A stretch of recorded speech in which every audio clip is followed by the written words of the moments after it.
It hasn't always been this way.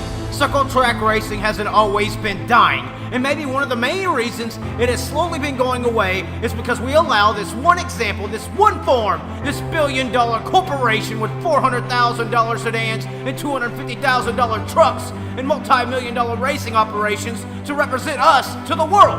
Us in racing, we know about us, all of us, but the general population relates us, if they even know about us, to the world of sports. And in the world of sports, there's this NBA, NFL, NHL, the pros, and then there's stock car racing. So when we go down the street and we see some 30-year-old playing basketball, he's some bum who couldn't make it to the pros. And that same mentality is being placed onto one of the greatest forms of motorsports in the history of auto racing.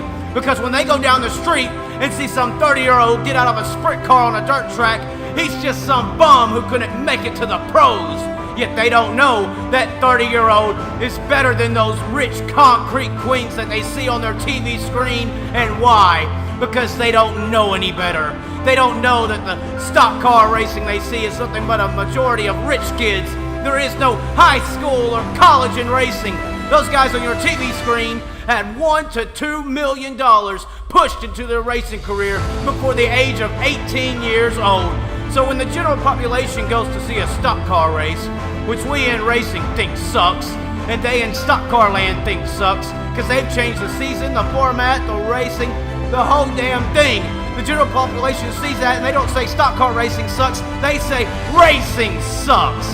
They aren't us. They don't know about the show being put on every Saturday, the amazing talent behind the wheel. They call us the lower form. We are the higher form. We are the plumber, the electrician, the mechanic, the kids who got out of high school at 18, who worked and saved, and by the age of 25 or 30, they can buy a $100,000 sprint car like a man. And they are just as good. They are better. They are flying around, slicing and dicing because they are the best. Because we are the pros behind the wheel. We have the talent.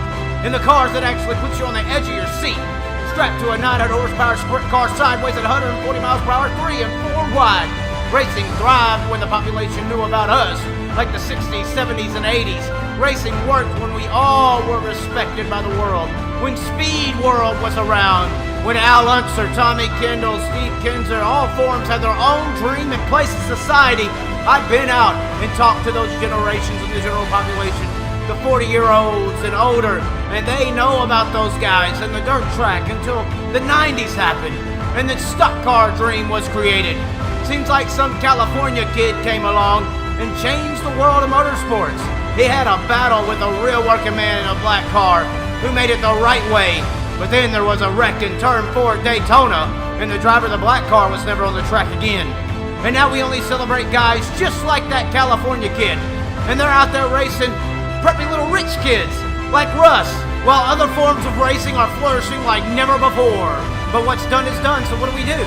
Well, there's one form running around on TV, Goliath over there, saying they're the greatest drivers in America. Well, out here in the woods, when someone's running around saying they can kick everyone's ass, we being David, we call Goliath's ass out in front of the whole world, and we pull back our slingshots and knock Goliath's ass out.